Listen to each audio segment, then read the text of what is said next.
let us move on to our next session, which is a presentation on project delivery with BIM for healthcare. I invite Mr. Akhil Ganatra, who is the Managing Director for Clancy Global, to deliver the presentation. Welcome.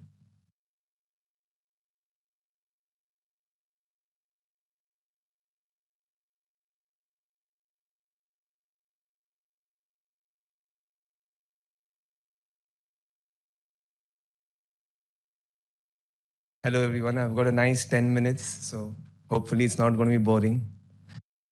I come from a doctor's family, but don't do anything with medicine myself. I can't take blood. I don't know how the people around here who are doctors can take it. So I've had grandfather, great grandfather, all doctors, and me just a builder, as simple as that. So today we're going to showcase building information modeling. It's the most advanced way in which projects are managed and delivered. Healthcare being one of the most complicated asset class, it's something that we've mastered over time. So quickly, I'll take you through it. You might see me doing this a few times because the next slide comes from that side and not from me. So the goal is actually quite simple. It is to reduce cost by up to 25% and time to deliver by 50%. So that's the central theme in that sense. In terms of for healthcare players, it makes their burn lower and their return of investment faster. So with one of the clients that we've worked with, we've cut their burn from what was 18 months to now about 8 months.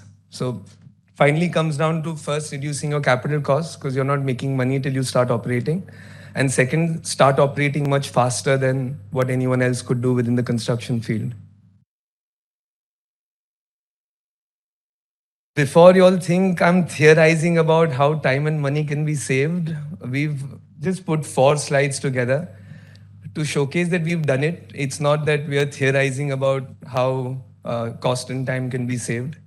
So this was a project which was done in 2019. And from excavation to first patient, we were done in 11 months. So the photos that you see that's how the ground was when we got into the site.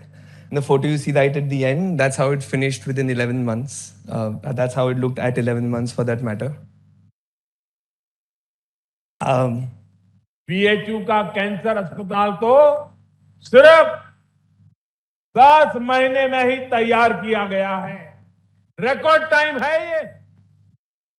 लोकार्पण करते हुए प्रधानमंत्री नरेंद्र मोदी महामना Pandit Madan Mohan Malviya cancer hospital का प्रधानमंत्री नरेंद्र मोदी का संसदीय क्षेत्र Kashi cancer treatment का हब बनने जा रहा है। प्रधानमंत्री कैंसर ट्रीटमेंट के लिए आधुनिकतम सुविधाओं वाले 350 बेड के महामना कैंसर संस्थान और 180 बेड वाले होमी भाभा कैंसर संस्थान को राष्ट्र को समर्पित करेंगे। This facility of over 6 lakh square feet has been built in a supersonic speed.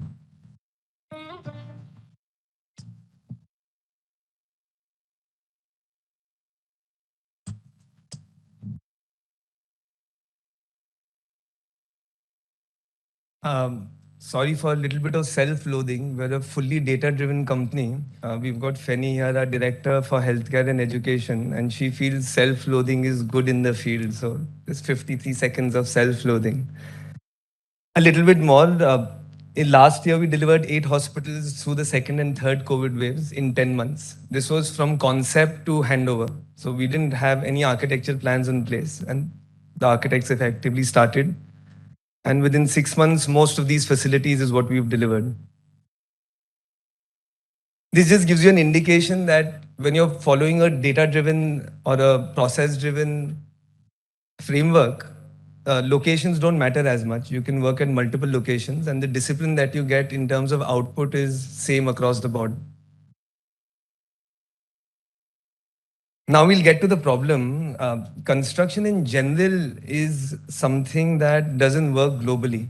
Across the world, not only in India, only 20% of the projects finish within time and cost, which means even in a Germany or a France, or as we'd like to think that they are doing a much better job out there than we are, probably, but they still have time overruns and cost overruns in 80% of their projects. The principal problem is that 16.5% of extra capital is spent because we have bad data, which means we don't have data accessible to us, and we'll start looking at emails or calling people or calling contractors. So that costs us. The second one is also technology related. Construction invests negative 55% in technology compared to any other sector. So you've got a big handicap there straight away. The next two disadvantages are resources driven. So when you look at labor at site, they're sweating it out, they're putting their back into it, but eventually their productivity since 1990 has gone down by 23%. So which means you're getting lower productive people, not only in terms of the labor, but the supervisor and the project engineers. And finally, the bottom line, which everyone is struggling with right now, the inflation in construction materials is significant. It contributes to 62% of the total inflation. So you are going to get projects which are getting expensive. So, that to get a threshold or get a benchmark, it's becoming more and more difficult. These are the 4 nodes that we use for cost and time saving or optimization. And I repeat, up to 25% cost saved and up to 50% time saved. And we've done projects for it. You effectively need the discipline and the system to keep churning some information. It's a very detailed information. It eventually comes down to rows and columns. But that's what helps us. So I'll take you through each of these 4 very briefly so you get a sense of what we do. Next, please. So what you see on the right-hand side are manufacturing style drawings. So whenever you manufacture a component, especially people who are within manufacturing will think of kit of parts. So effectively you're putting every bolt, nut and pipe or whatever that's going in. In construction, it's a lot more difficult to do because we don't have a factory floor. Every site is a factory floor for us. So to emulate a manufacturing system, it's harder.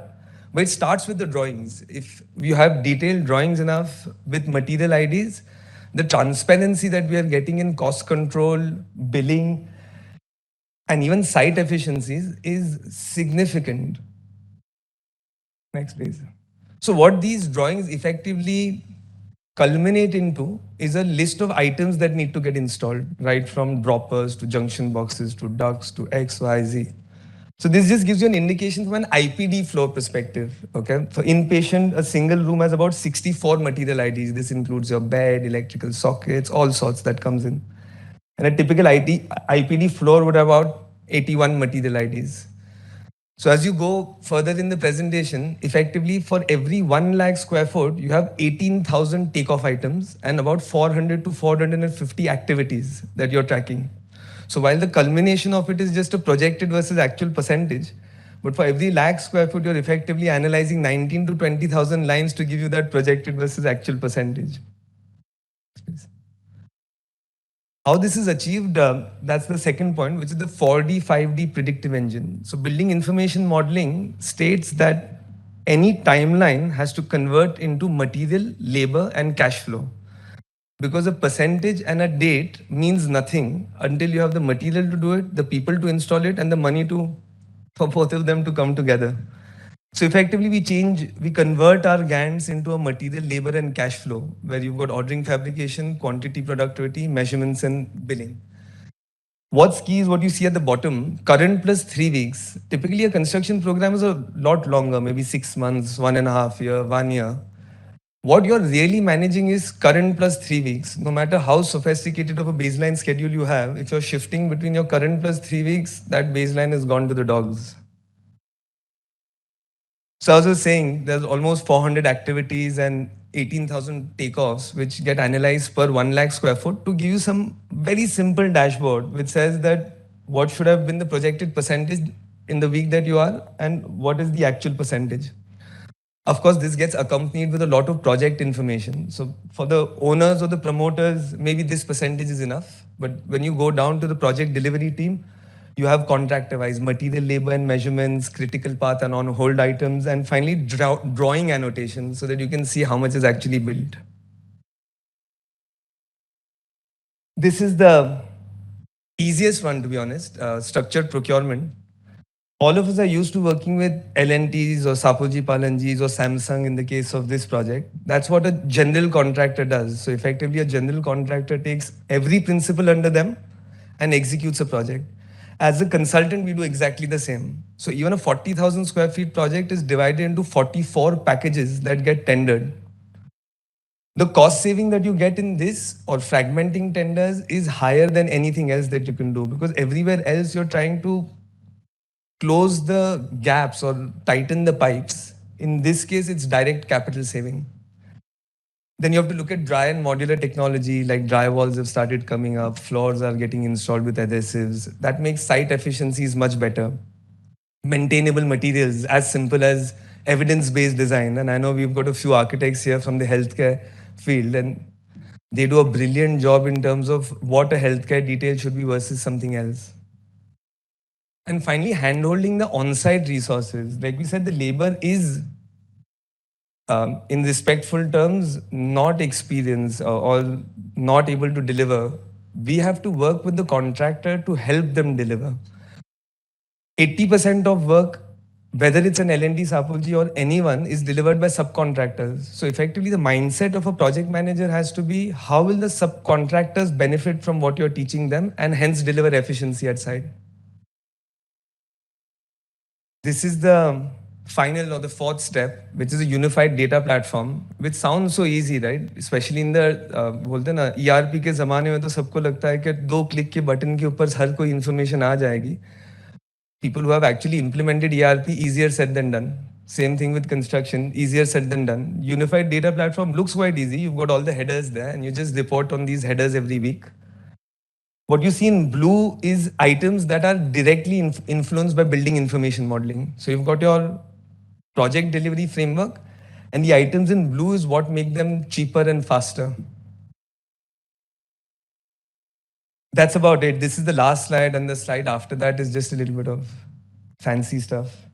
So we were very experienced. Typically, I know I get said a lot that I look young, but I have spent 17 years in the business. So hopefully, old enough. Otherwise, you live in a white hair industry. We're tendering almost 2.2 crore square foot every year. So the strength we have in saving costs is much higher than, so example, Prestige in their lifetime has done 25 million square foot. We do 25 million square foot of tendering every year. So even the prices that a Prestige may not be able to get, we arguably can get, arguably. That's the last one. This is the technology we've started recently implementing. It's called 3D scanners. So we can do remote site visits and sort of check what work is done. For that matter, even check quality because it's up to 25 mm accurate. But it's still early days for this technology. I think it's still dependent on engineers and experienced people being on site. That's all from me, guys. Thank you so much.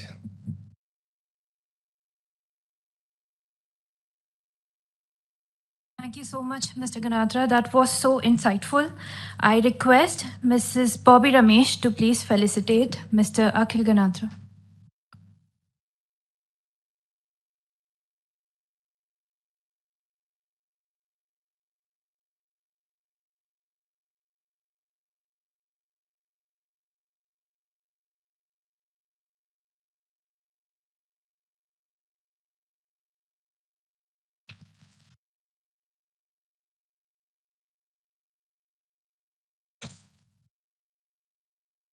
Thank you so much.